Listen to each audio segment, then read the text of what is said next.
안녕하세요. 저는 지금 40 초반으로 아들 둘을 혼자 키우는 돌싱녀입니다.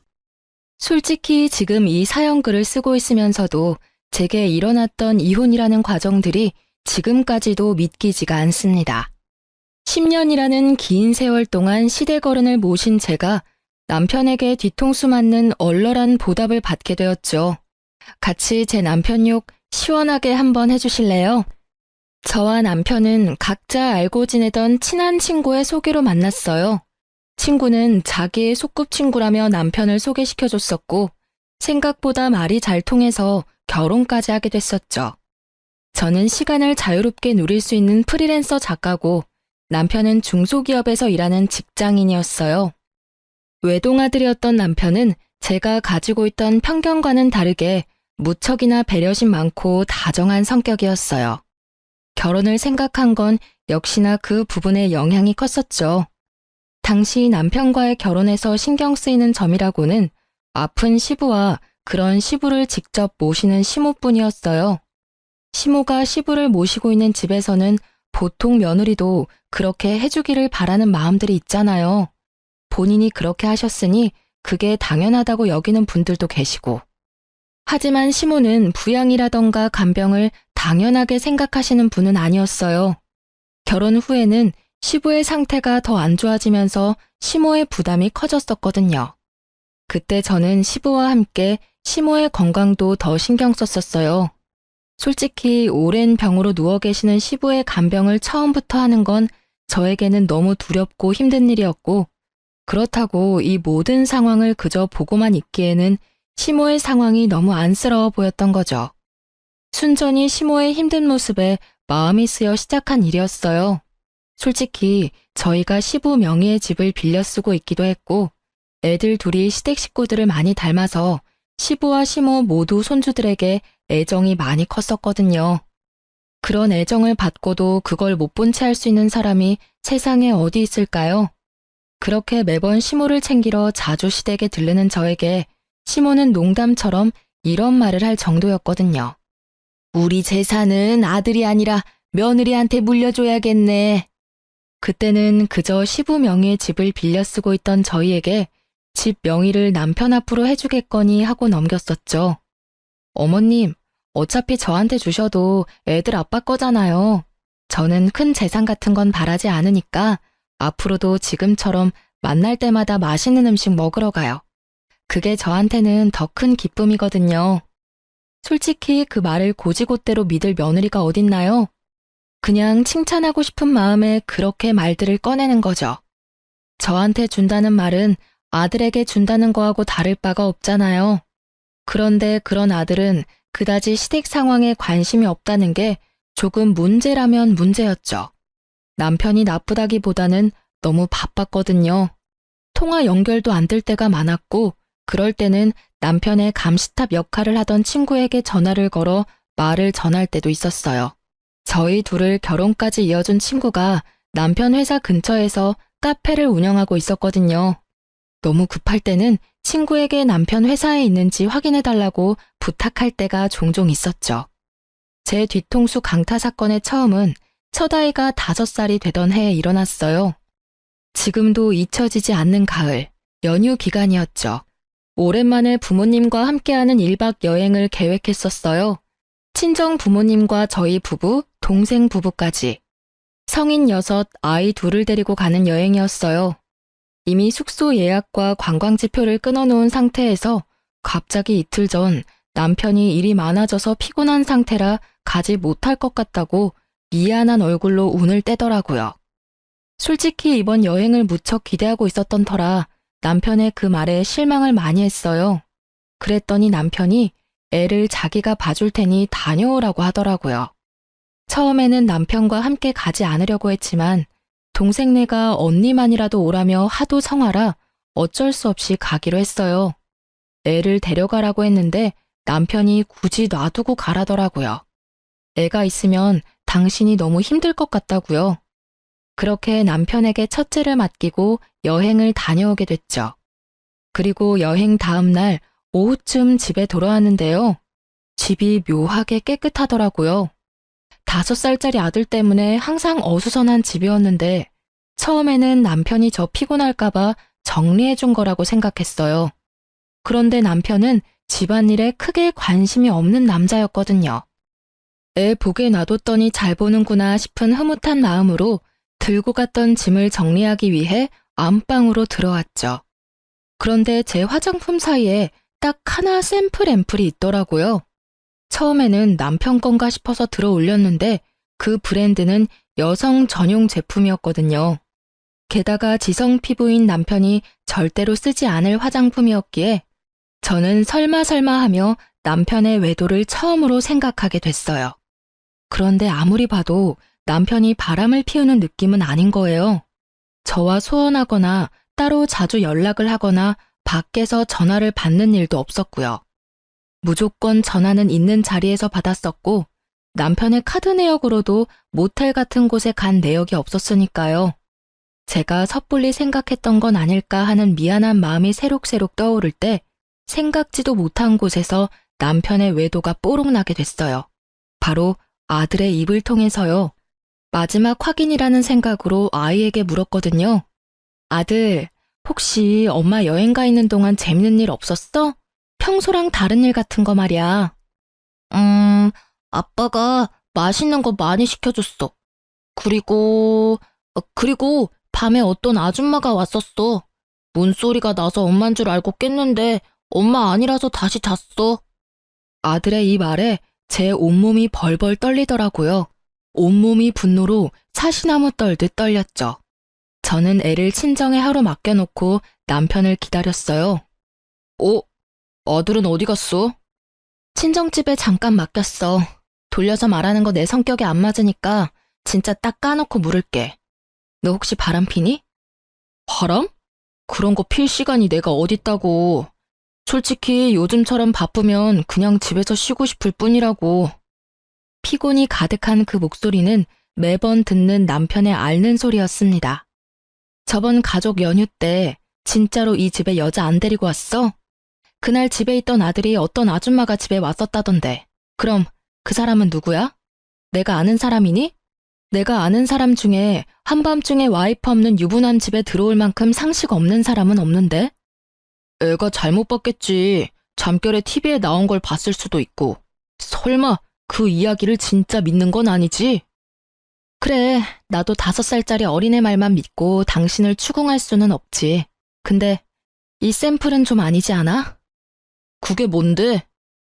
여행 다녀온 다음날 내 화장대 위에 있던 샘플인데 당신 거라고 하기엔 피부 타입도 안 맞고 심지어 엄청 비싼 화장품이거든? 이건 누구 걸까? 내 건 아니고 이 집에 온 사람도 없다고 하고 내가 없는데 안방을 들락날락하며 내 화장대를 자기 마음대로 쓴 여자가 대체 누굴까? 이래도 외도가 아니야? 그건... 그래, 미안해. 정말로 그날 한 번의 일탈이었어. 솔직히 요즘 당신이랑 관계도 예전 같지 않고 정말로 인터넷으로 한 번 만난 사람이야. 나도 그런 일 하면서 마음에 죄책감 가득했어. 당신도 잘 알잖아. 내가 얼마나 당신이랑 애한테 충실한지. 정말 한 번이 맞아? 지속적으로 연락하고 그런 사이 아니야? 절대로 아니야.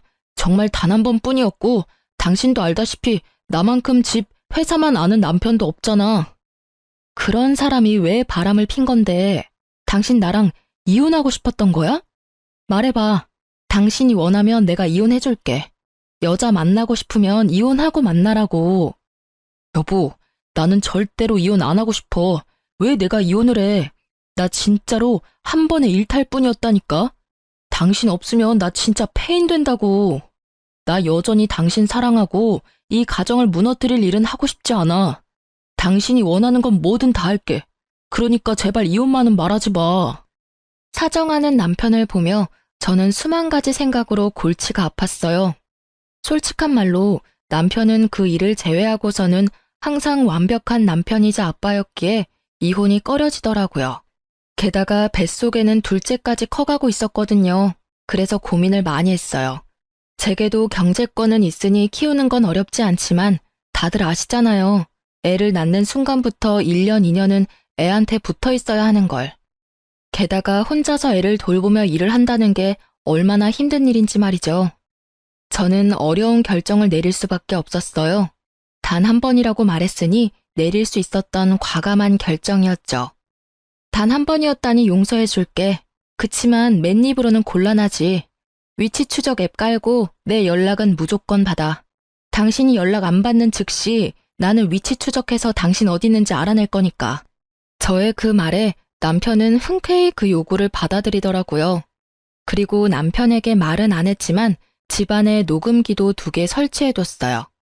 그러고 나서야 저는 남편을 용서하기로 했어요.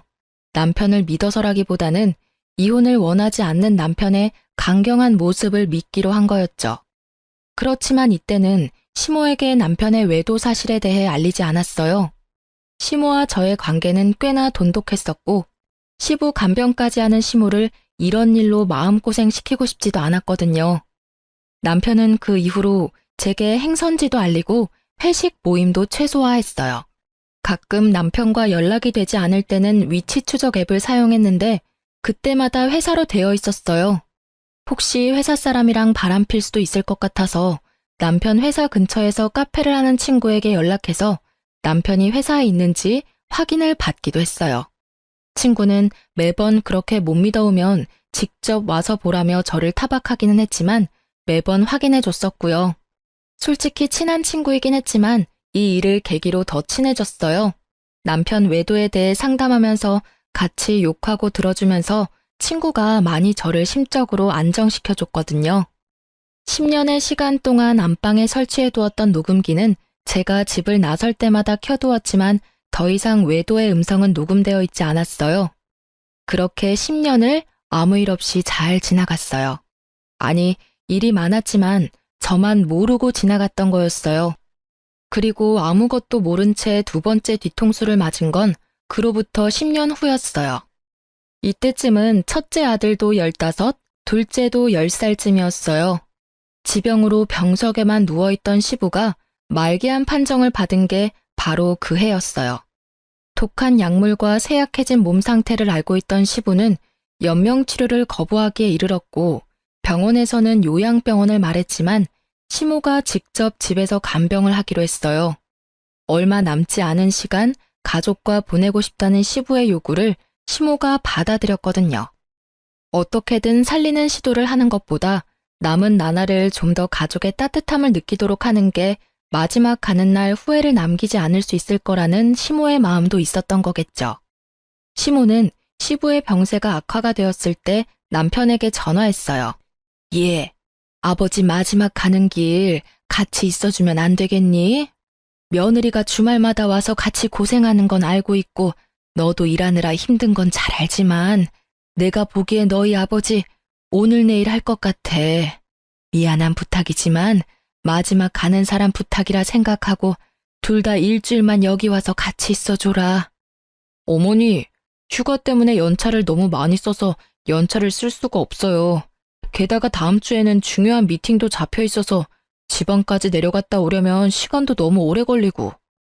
그러니? 에휴, 그럼. 어머니, 저 혼자 갈게요. 어차피 저야 일 당분간 안 받으면 되고 애들은 친정에 맡겨놓으면 되고요. 당신도 미팅 끝나면 시간 되면 바로 시댁으로 와.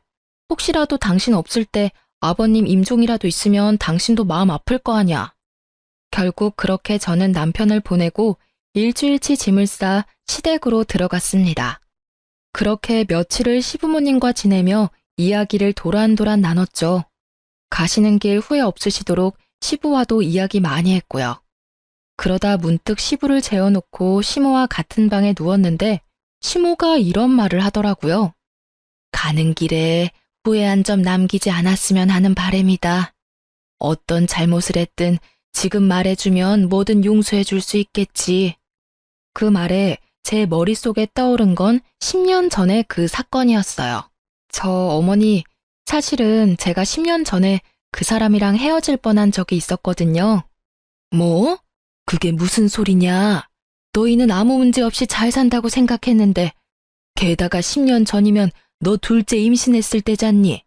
뭔가 큰 문제가 있었던 거 아니니?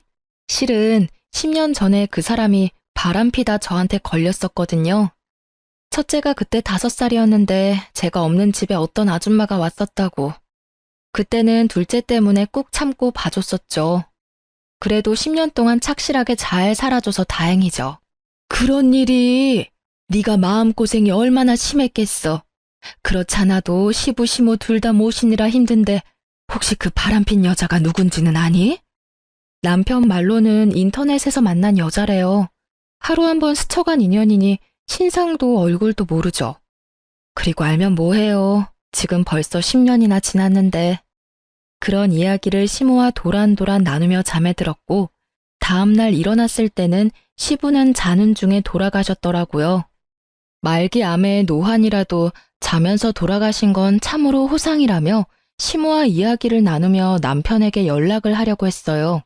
전화를 받지 않는 걸 확인하고 짐 싸느라 바쁘나 보다 싶은 마음에 어차피 집에 가서 준비를 해야 할 것들이 있어서 집으로 향했어요. 잠깐 들린다고 들렀는데 집에 들어서자마자 저는 그 옛날에 느꼈던 위화감을 다시 한번 느끼게 됐어요. 깔끔하게 청소되어 있는 집의 상태에 10년 전 그때의 기억이 불현듯 떠오르더라고요. 저는 덜덜 떨리는 손으로 얼른 습관처럼 켜놓은 녹음기를 꺼내 확인했어요. 그런데 녹음기가 2개 다 보란 듯이 꺼져 있더라고요. 분명 남편이 녹음기의 존재를 알고 있었던 거예요. 저는 혹시나 하는 마음에 옷방에 숨겨둔 홈 CCTV가 생각나서 그 영상을 확인해 보기로 했어요. 그 영상은 지워지거나 화면이 틀리지 않고 잘 있더군요. 옷방의 CCTV는 안방을 훤히 비추고 있었죠. 아무 일 없기를 바라는 마음으로 영상을 확인하는데 영상을 보는 내내 저의 눈은 화면에서 떨어지지 않았어요. 지금 보는 게 진짜가 맞나 싶은 마음이 들었거든요. 지방에 있다던 중요한 미팅은 전부 구라였고 그냥 일주일 동안 매일 퇴근하고 상간녀와 부부인 척 이 집에서 살았더라고요. 남편의 외도보다 더 놀라운 건 상간녀의 정체였어요. 그 상간녀는 나와 남편을 소개시켜준 저의 오랜 친구였어요. 매번 남편이 회사에 있는지 확인하려고 전화를 걸던 남편 회사 옆에서 카페를 운영하던 그 친구가 제 남편과 노닥거리는 모습을 지켜볼 수밖에 없었죠. 아니, 저번에 걸릴 뻔하고도 우리 집에 그렇게 오고 싶었어? 그럼 이렇게 스릴 넘치는 일이 어디 있을까? 어차피 불륜이잖아. 이런 긴장감 넘치는 일 정도는 해줘야 하는 게 당연한 거 아니야? 자기는 모르겠지만 와이프 생각보다 엄청 무서운 거 알지? 10년 전부터 지금까지 어디 나갈 때면 무조건 녹음기 틀어놓고 가. 그것도 2개나. 잘 알지? 그래도 우리가 10년을 넘도록 이렇게 만나고 있다는 걸 눈치조차 못 챘잖아. 뭐, 한번 걸릴 뻔하긴 했지만 그래도 여전히 너 안 보이면 나한테 전화하는 거 알아? 내 옆에 있는 줄도 모르고 전화해서는 남편 어딨냐고 징징대는데 얼마나 꼴불견인 줄 알아? 정말 자기가 우리 회사 옆에 카페 오픈한 건 진짜 잘한 일인 것 같아. 만나도 아무도 모르지. 위치 추적 앱 찾아도 카페가 회사와 거의 오차범위 아니니까 들키지도 않고 말이야. 그렇지? 내가 정말 잘한 일인 것 같긴 해. 너 만날 때마다 막 짜릿하다니깐. 우리 아버지 지금 위독하신데 돌아가시면 나 이혼하고 자기랑 결혼할까? 결혼? 뭐 아버지 안 계시면 해도 상관없지. 근데 나 애 낳는 건 질색이거든. 몸매 망가지는 건 둘째치고 여자로서의 인생도 망가지는 건 순식간이거든. 솔직히 책임질 일 없이 오로지 연애만 하는 이 관계가 나는 너무 좋아. 둘의 이야기를 듣고 있는데 머릿속이 완전 터질 것 같더라고요. 아니 왜 잘 사귀다가 지 애인을 나한테 소개시켜준 걸까요?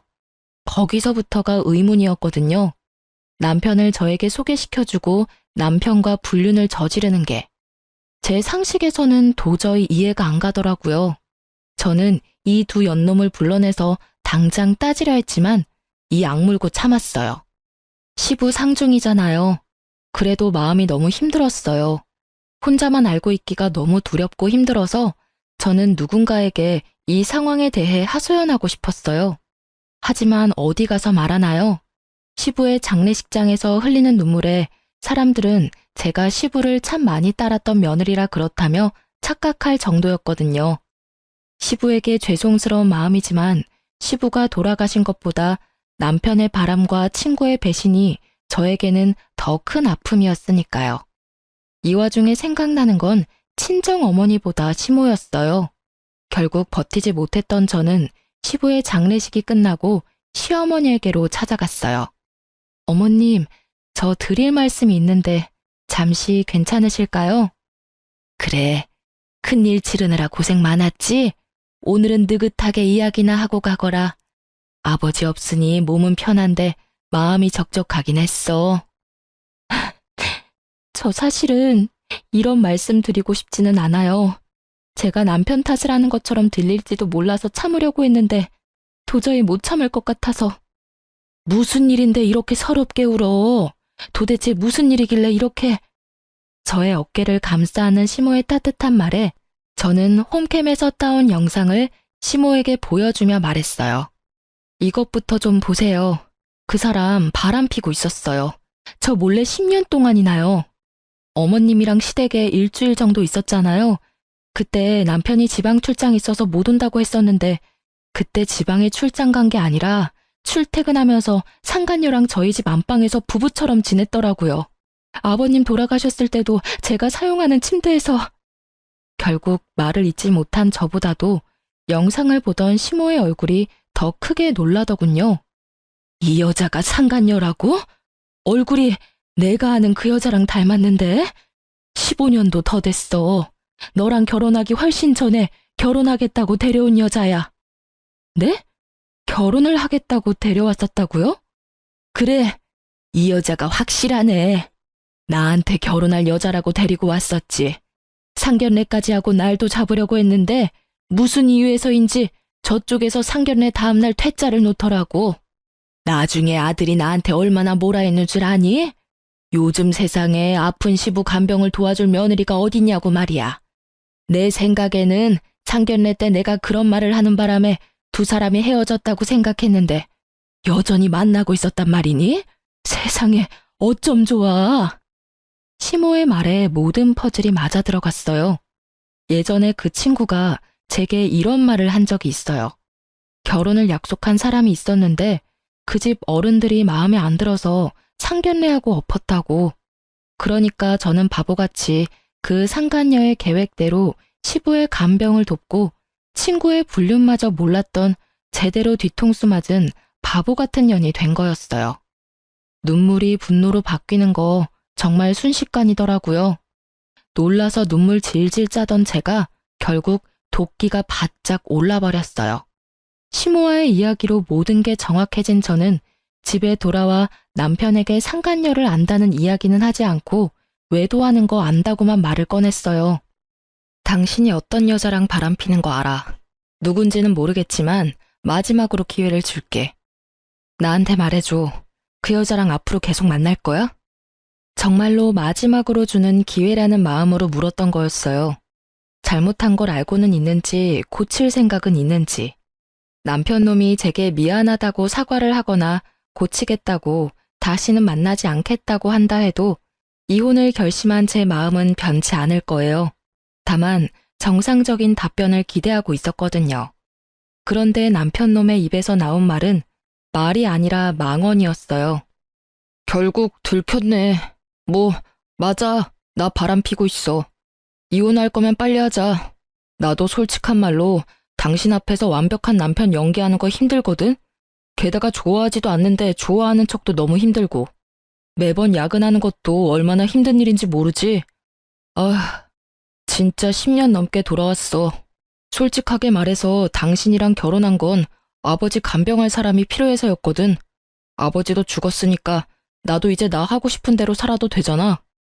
너 아버님 돌아가신 지 지금 며칠 됐다고 그런 미친 소리를 해? 게다가 간병할 사람이 필요해서 결혼했다고? 미친놈아, 이혼이 하고 싶으면 하고 싶다고 말하라고 했지. 10년 전에도 내가 뭘 했어. 이혼을 원하면 이혼해 줄 거라고 했어, 안 했어? 그때랑 지금은 상황이 다르지. 그때는 진짜 이혼하면 안 되는 상황이었거든. 당신이 있어야 엄마 아버지 맡길 수 있었으니까. 근데 지금은 없잖아. 완전 프리. 그러니까 나도 남은 여생은 내가 원하는 여자랑 살고 싶은 거야. 지금이라면 엄마도 그 여자 받아줄걸? 이딴 미친 소리나 찍찍 해대는 인간을 보고 있자니 제 속이 문드러지겠더라고요. 듣고 있는 귀가 더러워질 정도로 비정상적인 개소리에 결국 싸대기를 날리고 집을 뛰쳐나갔어요. 그리고 이악 물고 복수를 계획하기로 마음먹었죠. 두 사람에게 빅엿을 날려주기로 말이에요. 저는 두 사람이 불륜을 저지르던 장소에 집중하기로 했어요. 상간녀에 대해 모른다고 했으니 남편은 별 문제 없이 이 카페를 다시 찾을 게 분명하잖아요. 솔직히 야근한다고 저를 속이고 둘이서 그 카페에서 그런 짓을 저질렀다는 걸 알고 나서는 그 카페가 너무나 더러운 곳이라는 생각이 들었어요. 웃겼어요. 상간녀에게 남편의 외도에 대해 상담하고 있었다니 그걸 위로해주는 척하며 속으로는 저를 비웃고 있었을 거라는 걸 생각하니 너무 열이 받더라고요. 만약 외도의 증거를 찾으려면 이곳밖에 없잖아요. 그렇지만 제가 직접 가서 증거를 찾을 수는 없었죠. 제가 가면 상간녀인 제 친구가 남편을 못 오게 할 테니까요. 그래서 저는 다른 사람을 불렀어요. 상간녀 및 남편놈과 일면식도 없는 친동생의 친구를 불렀죠. 저녁 시간쯤에 카페에 가서 동영상을 좀 찍어줘. SNS에 올리는 것처럼. 가게 안쪽과 메뉴 같은 거 먹고 나서 감상 같은 거 말이야. 근데 영상에 정말 작게 나오더라도 카페 주인이랑 이 남자가 같이 나올 때 꼭 영상을 찍어줘. 이것만 해주면 돈 줄게. 어때? 동생의 친구들은 알바처럼 단순하게 생각하더라고요. 여러 명이 몰려가서는 구석에 자리를 잡고 서로 동영상을 찍어주는 척하며 남편과 친구의 모습을 연속으로 찍었더라고요. 그렇게 영상을 여러 개 보내줬는데 첫 번째 영상에서는 건질만한 게 없었는데 두 번째 영상에서는 꽤나 쓸만한 장면을 찾게 됐어요. 외도가 뽀록난 남편이 이제는 눈치도 보지 않고 상간녀의 카페를 드나들더라고요. 손을 잡는 장면과 포옹을 하는 장면이 아주 작지만 확실하게 찍혀있는 장면을 찾아냈죠. 저는 상간녀에게 그 영상의 앞부분만 메신저로 보냈어요. 그리고는 이렇게 물었죠. 너희 가게 요새 장사 잘 되는 것 같아. 이 영상 이것보다는 좀 더 길긴 한데 동생 친구들이 찍었대. 가게 홍보할 겸 SNS에 올려도 될까? 정말로 영상 잘 나왔네? 그럼 당연히 올려도 되지. 항상 홍보 고맙다. 올려도 된다는 허락을 받은 저는 그 영상을 총 2군데에 올렸어요. 제 개인 계정의 SNS와 저와 그 친구가 함께 다니고 있는 동호회예요. 그 당시가 저녁 시간이라 남편과 같이 집안에 있었거든요. 제가 SNS에 올리자마자 남편이 불쾌한 모습으로 영상 내리라며 난리를 치더라고요. 딱 보니 뒷부분에 포옹하고 스킨십하는 장면을 본 것 같더라고요. 본인 모습이니 빨리 눈에 들어왔었던 것 같더라고요. 당장 내려. 아니, 당신이 가게 사장도 아닌데 이런 걸 왜 올려? 왜냐니? 설마 내가 당신이 만나는 상간녀가 누구인지 몰랐을 거라고 생각한 거야? 아니, 그리고 너는 이혼 빨리 해달라더니 왜 들키는 걸 싫어해? 어차피 이혼할 거 사람들이 빨리 알면 좋지. 그래야 정리가 빨리 될 거 아냐. 그때 뭐라고 했었지? 상간녀랑 남은 여생을 함께하고 싶다고 했었나? 그만큼 좋아하고 불륜을 당당하게 여길 정도로 좋아했잖아. 그럼 빨리 결착을 보는 게 네 입장에서도 좋은 거 아니야? 잔뜩 빈정거림을 담은 제 말에 남편의 얼굴은 사색이 되더군요. 내가 모를 줄 알았나 봐? 그래, 언제부터 바람 폈어? 나 속이고 제일 친한 친구와 바람난 건? 언제긴 언제부터야. 얼마 안 됐지. 내가 알고 있는 거랑은 많이 다르네. 너 저번에는 10년 넘게 돌아왔다고 하지 않았나?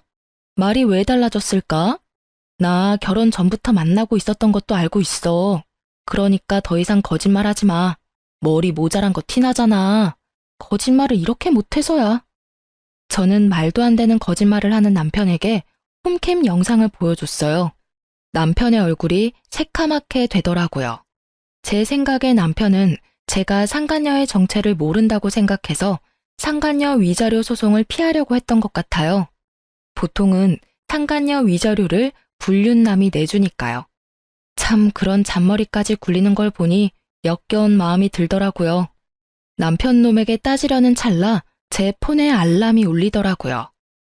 예전에 친구와 함께 들었던 동호회에 올린 영상에 달린 댓글이요. 실시간으로 울리는 알림을 보니 제가 생각했던 그대로 맞아 들어갔더라고요. 제가 댓글을 보며 웃고 있자 남편이 굉장히 불안한 얼굴로 묻더라고요. 당신 뭐 보고 웃는 거야? 누가 연락한 거야? 아, 연락? 별거 아냐. 나랑 걔랑 같이 다니던 동호회에도 영상 올렸거든. 근데 정말 재밌는 일이 일어났네. 어떡하지? 당신 상간녀가 당신 말고 4명이나 되는 남자랑 다리를 걸치고 있었다네. 서로 자기 여자친구라고 싸우고 있어서 웃었어. 남편 놈은 믿기지 않는 얼굴로 저를 보더니 제 손에 있던 폰을 빼앗아 확인하더라고요. 남편 놈의 얼굴이 일그러지고 입을 악물더라고요. 제가 얼마 전 느꼈던 그 감정을 남편이 느끼고 있을 거라 생각하니 마음이 솔직히 조금 편해졌어요. 확인이 됐어? 당신이랑 이 4명의 동호회 남자들 중에 도대체 누가 당신 상간녀의 진짜 사랑일까? 상간녀한테 당신이 진짜 사랑이긴 했을까? 그냥 욕망이었을 것 같은데? 남의 떡이 더 커 보여서 건드려 본 것 같은 느낌? 솔직히 아니라고 하기엔 나머지 남자들도 다 괜찮은 사람들이거든. 뭐 어쨌든 간에 이혼을 원한댔지? 당신이 그렇게 원하니까 해줄게. 부디 상간녀가 당신을 뽑아주길 바랄게. 당연히 나겠지. 이런 남자들 만나는 거 한 번도 본 적도 없고 내가 당신이랑 이혼하면 결혼해주겠다고도 했거든? 그래, 잘 됐네. 뭐 그쪽은 이제 더 이상 상관없는 일이고 나는 양육권의 친권은 물론 위자료까지 다 받을 거야. 재산 분할도 마찬가지인데다가 상간녀 위자료 소송도 할 거니까 알아서 해. 그렇게 말하는 도중에 제 개인톡으로 연락이 오더라고요. 영상을 본 저와 상간녀의 친구들이요. 모두들 영상 뒤에 봤냐며 너 괜찮냐는 걱정 문자들이었어요. 저는 친구들에게 하나하나 답해줬어요. 10년을 넘게 사귄 열렬한 사랑의 주인공들이라며 상간녀는 불륜을 좋아하는 것 같으니 다들 남편 단속 잘하라고도 말해줬죠. 결국 친구들은 그 카페에 더 이상 가지 않겠다며 화를 냈고 말이죠. 설마 하는 표정으로 짜증을 있는 대로 내는 남편 놈을 놔두고 저는 상간녀의 카페로 향했어요.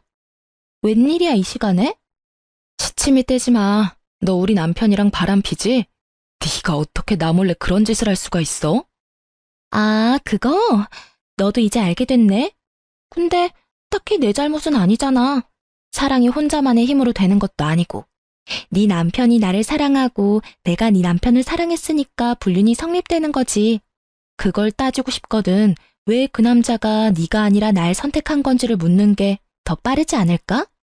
입을 쭉 찢고 싶을 만큼 가증스러운 태도에 저는 이성을 잃을 뻔했어요. 그렇지만 폭력은 이 상황에서 저에게 절대 유리하지 않다는 걸 잘 알고 있으니까요. 그래서 저도 천연덕스러운 표정으로 상간녀에게 말해줬어요. 남편이랑 곧 이혼할 거야. 그리고 알지?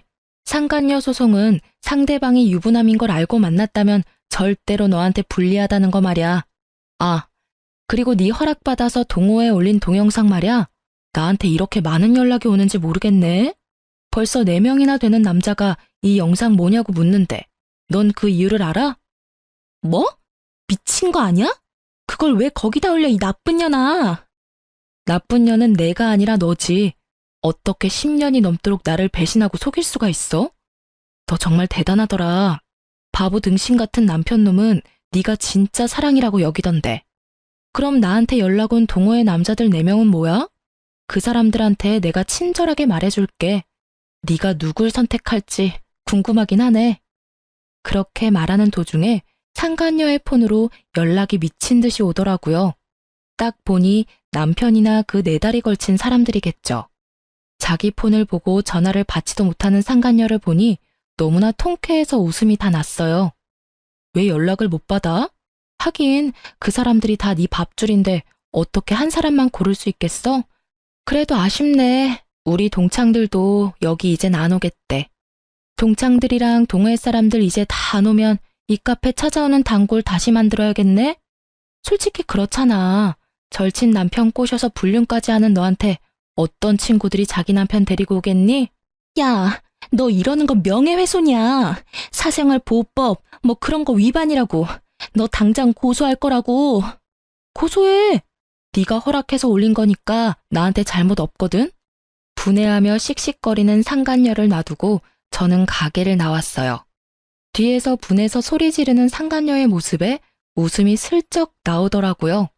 그날 이후로 저는 남편과 본격적인 이혼 과정에 들어가게 됐어요. 그리고 이혼을 하게 된 것에 미안한 마음으로 시모에게 연락을 했죠. 어머님께는 죄송한 마음뿐이에요. 큰일 치른 지 얼마 되지도 않았는데 다시 마음고생하게 만들어서. 그런데 정말 죄송하지만 10년을 저를 기만하고 그것도 가까운 친구와 불륜을 계속 저지른 남편을 죽을 때까지 도저히 용서하지 못할 것 같아요. 미래가 뻔히 보이는데 계속 질질 끌다간 저만 더 상처 입을 것 같아서 이제 그만하는 게 좋을 것 같아요. 저의 그 말에 시모는 네 마음을 이해한다며 저에게 도리어 미안하다고 했죠. 대신 저는 시모에게 이혼하더라도 시모가 좋아하는 손주는 자주 만나게 해드리겠다고 철석같이 약속을 했어요. 그제야 시모는 조금 밝아진 얼굴이 되더라고요. 그렇게 시모에게도 이야기를 해놓고 저는 조금은 가벼워진 마음으로 이혼 전문 변호사를 만나 상담을 하고 있었어요. 그런데 시모에게서 연락이 왔어요. 급히 할 말이 있으니 시댁으로 오라는 말이었죠. 시댁에 갔더니 망할 남편놈과 변호사, 시모 이렇게 셋이 있더군요. 남편의 얼굴은 푸르죽죽한 것이 아예 죽을 상이었고 변호사분은 난감한 표정으로 눈치만 보고 있었어요. 시모는 무척 초연한 표정이었죠. 이게 무슨 일인가 싶어 저도 일단 말을 아끼며 시모의 앞에 앉았어요. 당신 도대체 무슨 알랑방귀를 꼈길래 아버지가 그런 미친 유언을 남기도록 만든 거야? 와씨, 어디서 곰 같은 거 주워와서 간병질이나 시켰더니 아예 집 전 재산을 다 훔쳐가지고 가네. 곰이 아니라 완전 여우였구만. 너 나 없는 동안 그러려고 아버지 간병하러 갔냐? 다짜고짜 따지는 남편의 말에 저는 어안이 벙벙했죠. 이 멍청한 놈이 나한테 뭘 따지고 있나 싶었거든요. 뭐라 말하려 하는데 시모가 남편 놈의 말을 딱 막더라고요. 넌 조용히 해. 잘한 거 하나도 없는 놈이 입을 놀리긴 어디서 놀려? 그렇지만 엄마, 진짜 말이 안 되는 이야기잖아요. 내가 아들인데 왜 재산을 저 여자한테 주는 건데요? 그렇게 궁금하면 네 아버지 살려서 물어봐. 애꿎은 나한테 성질내지 말고. 그리고 그 상황은 무조건 네 잘못 아니냐? 입이 10개라도 할 말이 없어야 할 놈이 어디서 입을 놀려? 이게 무슨 일이에요?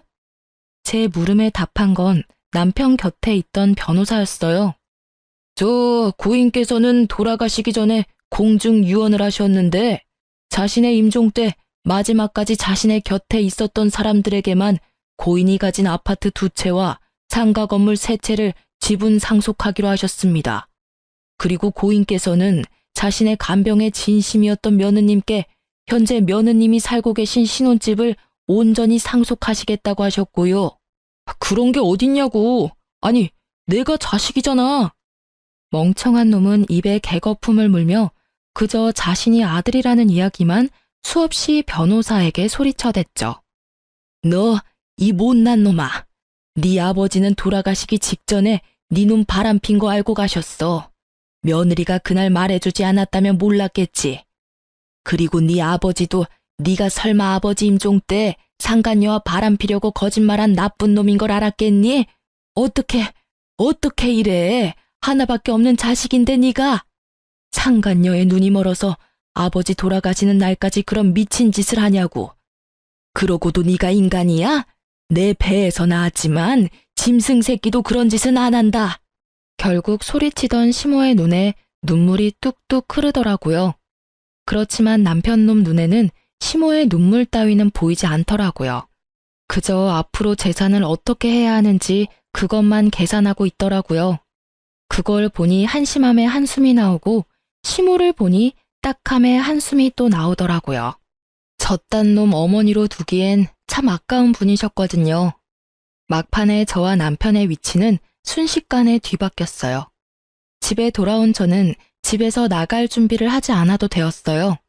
당당하게 이 집에 있으면 될 일이었죠. 남편은 눈치를 보더니 그 다음날 상간녀를 집에 불렀어요. 아직 이혼 전인데 벌써 날 부르면 어떡해. 와이프가 보면 참 마음 아프겠네. 그렇게 말하는 상간녀를 보며 저는 미소 가득 담아 웃어줬어요. 둘이 할 말 많은 것 같은데 대화나 나눠. 난 빠져줄게. 네가 왜 나가? 아직까지는 너희 집이잖아. 너도 같이 들어. 무슨 말인지는 뻔하겠지만. 상간녀는 남편 놈이 자기에게 프로포즈라도 할 거라고 생각한 듯 한껏 차려입고 왔더라고요. 야, 너 때문에 일 완전 꼬였어. 지금 우리 아버지 돌아가시면서 완전 똥 됐다고. 갑자기 그게 무슨 소리야? 너희 아버지 돌아가신 게 왜 나 때문인데? 너 설마 그런 이야기 하려고 나 부른 거니? 당연하지.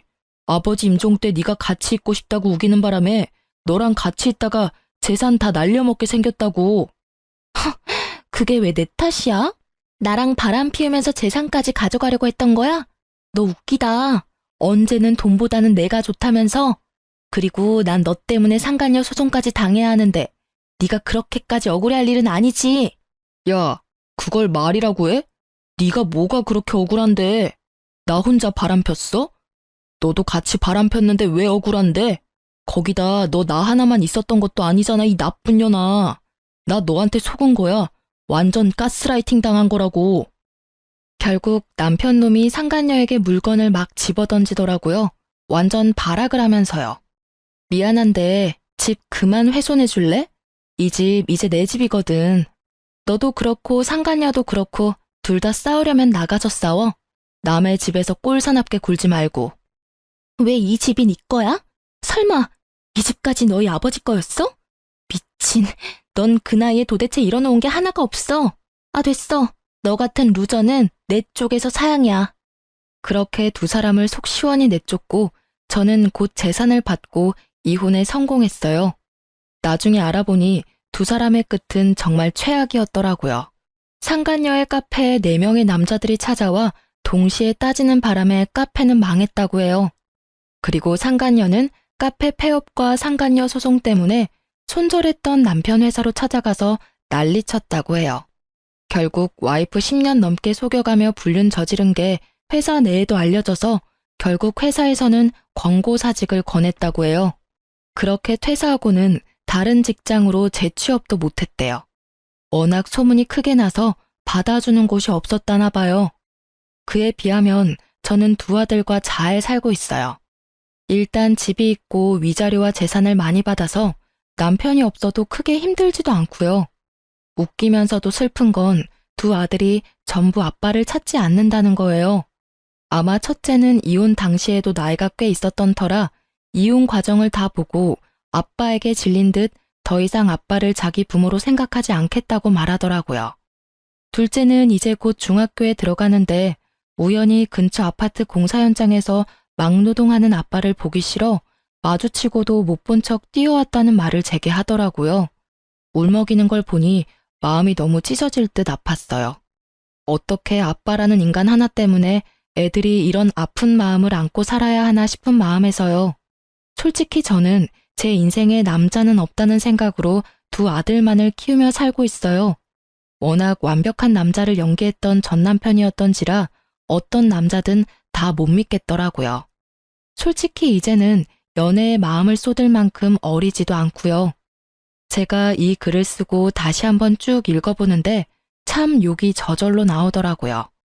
아직도 그날의 충격에서 헤어나오지 못했는 건지도 모르죠. 그래도 인과응보라고 지들이 저지른 짓의 벌을 제대로 받게 돼서 참 다행이라고 생각해요. 글 읽으며 고구마 먹은 것 같은 체한 기분을 느끼기도 하셨겠지만 결과적으로는 정말 속 시원히 해결돼서 통쾌한 기분이 드셨을 것 같아요. 제가 보면서도 그런 기분이 드니까요. 이렇게 글 읽으며 같이 욕하고 화내주시는 분들이 있으니 저도 마음 놓고 제 이혼 글을 올려봤어요. 읽어주신 분들 모두 감사합니다.